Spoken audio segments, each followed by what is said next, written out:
Isaac, it's me. I wish I could talk to you. I'm sorry. I'm sorry about everything. I wish I could just talk to someone. It's all falling apart here. I can't believe what's happening. It's strange. Such a little thing. In my recollection, Dead Space 3 only gave me good memories.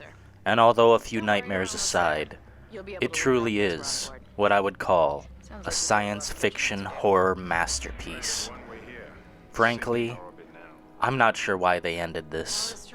This franchise needs to make a return. Because look at where we're at now. How many science fiction horror games do we get that are actually delivering what is promised? Now, Dead Space, as far as I know, never made any promises, but they delivered 150%. Looking back on this golden gem, this beautiful cornucopia of blood and gore and extreme violence, I truly love looking back at this game because it shows us how far we've gone off the trail, how far we've gone from quality. And I mean, today's not about doom and gloom. Today's about Dead Space and how it needs to make a return in the biggest, baddest way possible. Now at this point, I don't even know if that's feasible, but I just wanted to look back and perhaps give someone a spark of inspiration to start talking about these games again. Now I'm well aware that Dead Space 3 seemingly subverted the genre more into an action horror game, or perhaps an action sci-fi game, because I do not remember too many things about it that were horrifying. Gravity tethers engaged, automatic docking procedures a go. What the hell? Sir, the auto dock. What is it? We're off track. We're gonna hit the hull. Hit the blast shields. Their guidance tether's damaged. Switch to manual, now. Inside the magnetic field? Are you insane? Abort! No! We can make it inside. Corporal, I gave you an order. The field's too strong.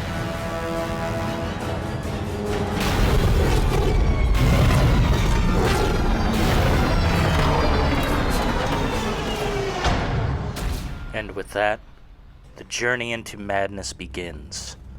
And Isaac, one of the most strongest characters, seemingly forgotten by so many fans of the genres, Isaac deserves another look.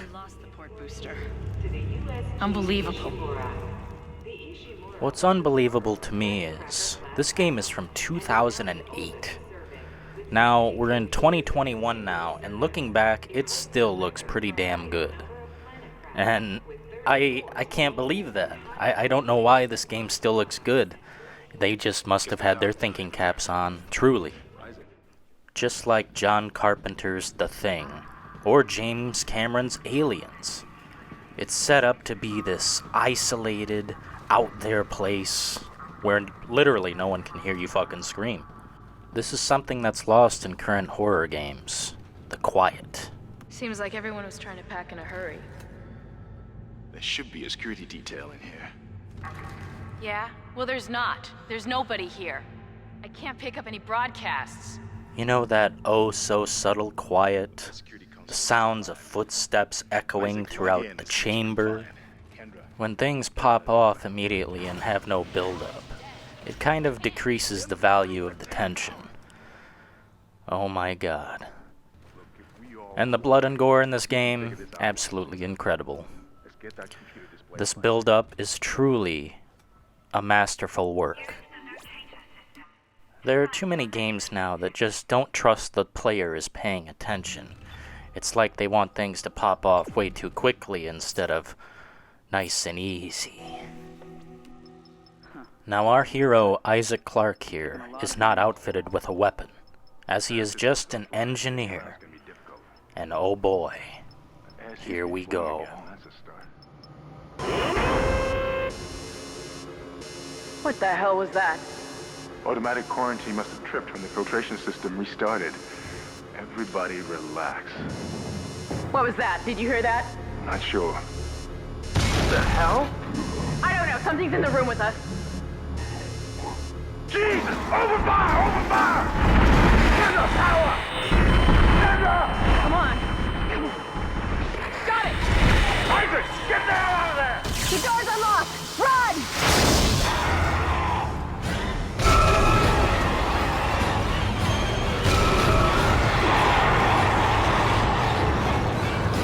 Run, Isaac!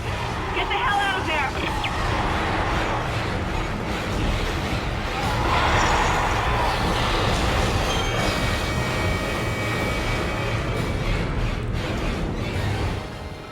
Well, if that wasn't shocking enough, let me tell you what.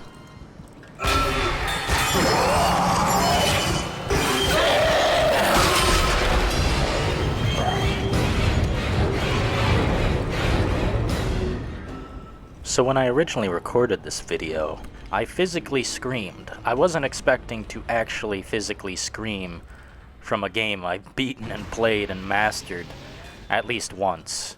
And truly, I am shocked that this level of horror value, this level of immersion, is lost these days. This is 2008 when this game popped. It was, oh my gosh, that's why I made this video today, because we need to get back to this. What's it gonna take, folks? It's gonna take speaking with our wallets and going on social media and expressing our interest. Or maybe I'm just being way too optimistic, and getting back to this will take more than our wallets and a little social media post. Whatever it takes, please, let's get back to this.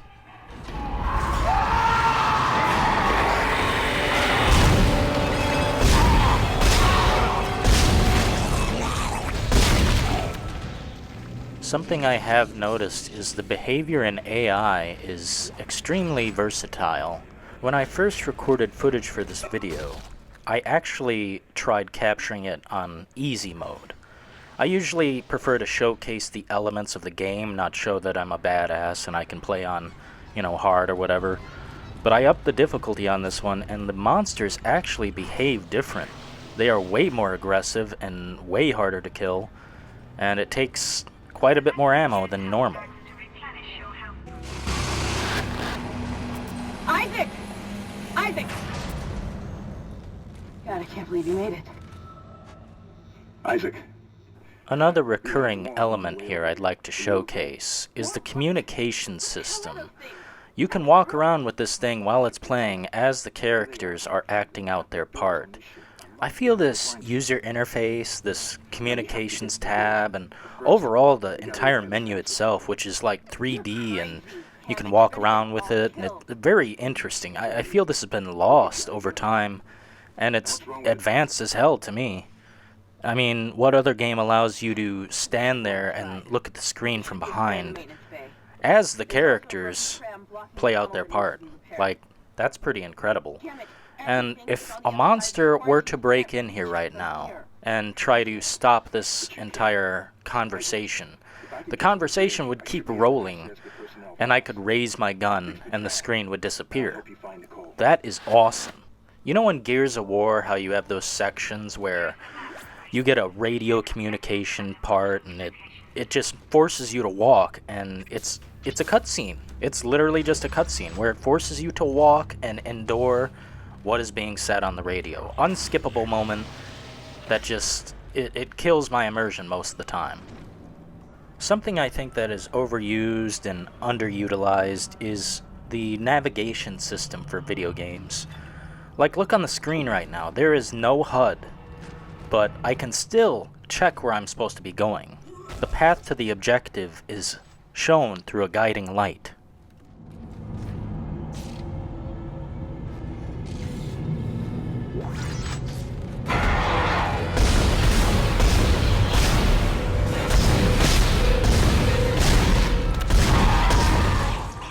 Remember one of the most important rules in Zombieland?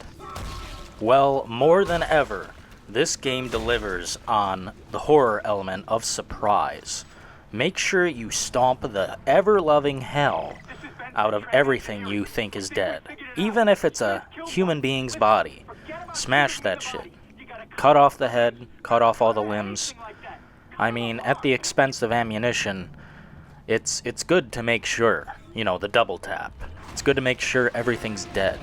That's something we are missing yet again in almost every experience. The element of surprise, it's usually told through a jump scare or something like that, but personally, I like it when you just don't know.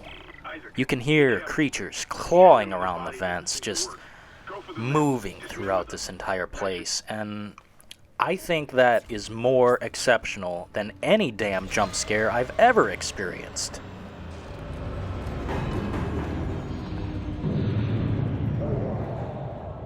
Even the lighting in 2008 looks better than a lot of games I've seen these days. That's incredible. I mean, they really knew what they were doing, and I must applaud them. All the developers back then, they were not lazy. They got it done. Your stasis module should be able to help you with that arm mechanism. Now, of course, there are not only elements of horror and suspense, but there are puzzles, things that make you think, which a lot of gamers do not like to do these days, I suppose.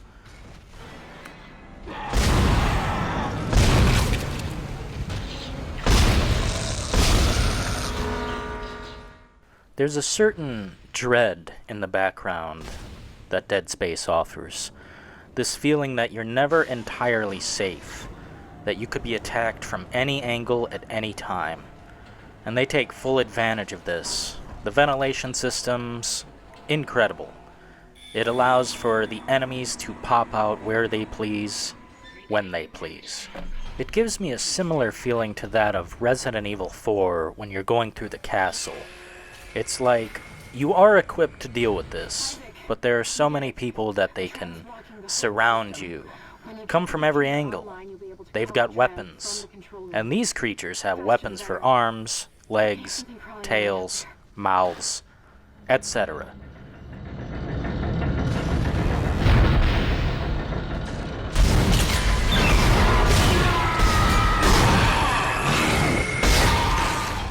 You can actually see the tension in me as I play this, even if I'm not on the screen. I keep turning in every direction to see if more creatures have come into the room. The use of audio as a distraction from the creatures as they're creeping up on me is an incredible work of a master who truly wanted the audio to be perfect.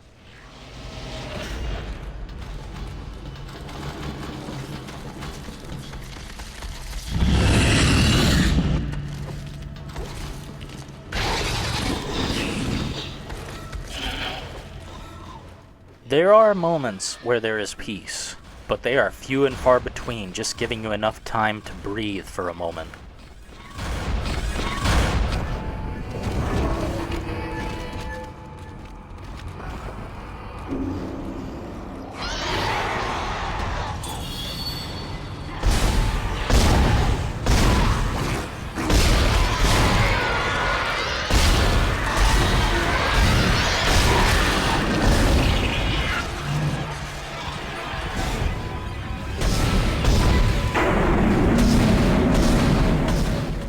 When I first recorded this footage, I was actually hitting almost every shot. The increased tension of knowing that every shot matters really has been lost in other games. I have seriously almost infinite ammo in every other horror game I play, especially in Resident Evil 3 Remake 2020. I definitely did not feel one single moment of tension in that entire game. I was equipped with more ammunition than I could use. I probably ended that game with 100 bullets in my inventory, and that's just because you don't always have to shoot. You don't always have to fight.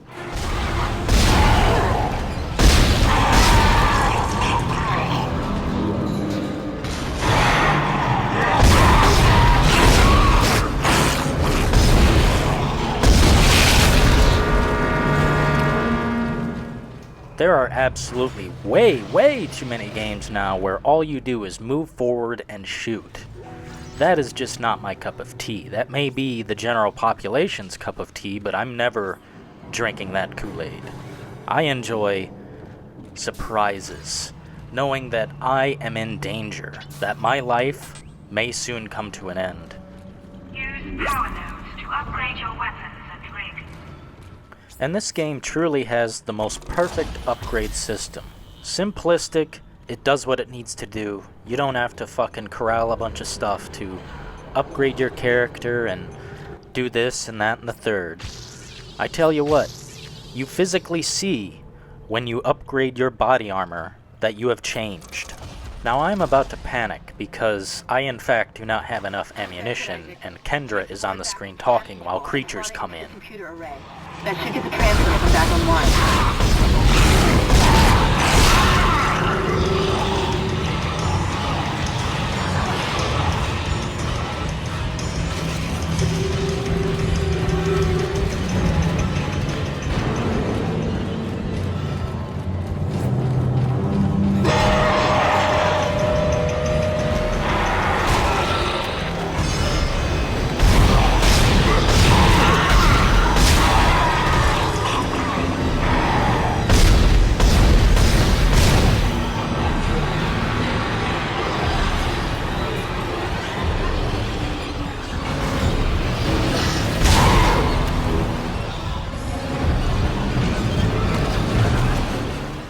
Running into the wall is probably the most common mistake you can make when you're panicking, and firing too much ammunition is also a problem.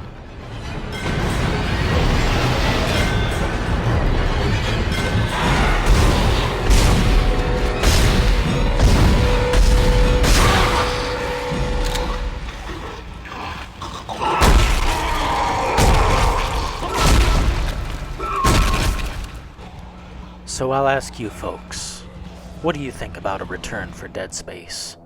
Do they deserve another chance? Well, I mean, the company that produced Dead Space is no longer with us, unfortunately, but that doesn't mean the franchise can live on in other arms. But I wanted to thank you today for joining me on this journey. I also wanted to thank Brother Barry, Mike Mars, Straight Up Brando, and 365 Days of Surfing. If you would like to support the channel moving forward, Patreon/Dylan in the details. I'll see all of you again very soon. Until then, I'm taking a journey to outer space.